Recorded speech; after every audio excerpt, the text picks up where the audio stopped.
Hi viewers, welcome to Telugu wallet. Big boss షోలో గొడవలకి అరుపులకి ఏడుపులకైతే అసలు కొదువే లేదు. అయితే టీఆర్పీ డౌన్ అవుతుంది అనుకుంటే చాలు, హౌస్లో ఏదో ఒక గొడవ అయితే స్టార్ట్ అవుతుంది. ఇక ప్రేక్షకులు అది కదా మాకు కావాల్సింది అనేలా ఏదో ఒక రచ్చ చేస్తూనే ఉంటారు హౌస్ మేట్స్ కూడా. అయితే ఇప్పుడు సంజన వంతు వచ్చేసింది. టీఆర్పీని అమాంతం లేపాలనుకుందో, లేకపోతే అందరిలో మరోసారి హైలైట్ అవ్వాలనుకుందో, లేదో తెలియక మాట్లాడిందో ఏమో గానీ, రీతూపై నోరు పారేసుకుంది సంజన. దాంతో హౌస్ మొత్తం కూడా రచ్చ రచ్చ జరిగిపోతుంది. అయితే డీమాన్ పవన్ అండ్ రీతూ చౌదరి మధ్య ఉన్న ఈ రిలేషన్‌షిప్ మీద నోరు జారిపోయింది.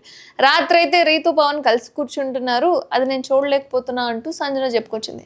అసలు ఆమె చూసేదేంది నాకు అర్థం కాదు. దాంతో రీతూ మైండ్ బ్లాక్ అయిపోయింది. సంజన కామెంట్స్‌పై హౌస్ మొత్తం కూడా షాక్ అయింది. అమ్మ అమ్మ అని పిలిచే ఇమాన్యుయల్ కూడా సంజనపై సీరియస్ అయ్యాడు. సంజన గారు మీరు మాట్లాడేది చాలా తప్పు అంటూ ఇమాన్యుయల్ చాలా ఫైర్ అయ్యాడు. ఇక నిన్నటి ఎపిసోడ్లో నామినేషన్లో భాగంగా కెప్టెన్ అయిన రీతూ చౌదరి సంజనను నామినేట్ చేసింది. అలాగే తన నామినేషన్ పాయింట్ కూడా చెప్పింది.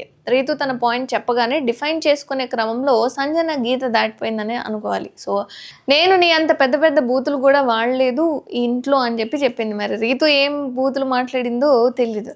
అయితే రీతు కూడా గట్టిగానే ఇచ్చిపడేసింది. కానీ ఊహించని విధంగా ఆ టాపిక్ మార్చేసి, నీలాంటి స్ట్రాటజీలు కూడా నాకు ఈ హౌస్లో నేను ఎవరి దగ్గర చూడలేదు, డిమోన్తో కూర్చుంటూ నువ్వు రాత్రి అయితే కళ్ళు మూసుకోవాల్సి వస్తుంది నేను అని చెప్పి సంజన అన్నది. మరి కళ్ళు మూసుకునేంతగా వాళ్ళిద్దరు ఏం చేశారు అనేది తెలియదు.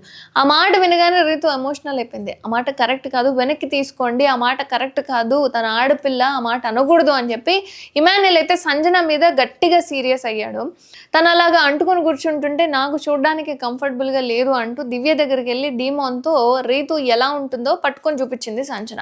అయితే సంజన ఎంతసేపటికి ఆగపోవడంతో తనూజ, దివ్య ఆమెకు పక్కకు తీసుకెళ్ళి మీరు చెప్తుంది కరెక్ట్ కాదు అని చెప్పే ప్రయత్నం చేశారు. అయినా కూడా ఆమె ఆగట్లేదు. అలాగే మీరు కరెక్ట్ మాట్లాడట్లేదు, నేను చెప్తున్నా మీరు కరెక్టే మాట్లాడట్లేదు అని చెప్పి మళ్ళీ మాట్లాడుతుంటే, అంతే మీరు ఏదైనా అనుకోండి, మీరు మాట్లాడింది నాకు నచ్చలేదు అంటూ సంజనపై ఇమ్ము అయితే చాలా ఫైర్ అయిపోయాడు. మొత్తం ఎంతమంది చెప్తున్న రూమ్లో ఉన్న వాళ్ళు ఎవరి మాట వినుకోకుండా నువ్వు ఇలా ఉంటున్నావు అని చెప్పి సంజన అయితే రీతుని అనేసింది. మరి ఈసారి నాగార్జున గారు సంజన నేను ఏమంటాడో చూడాలి మరి.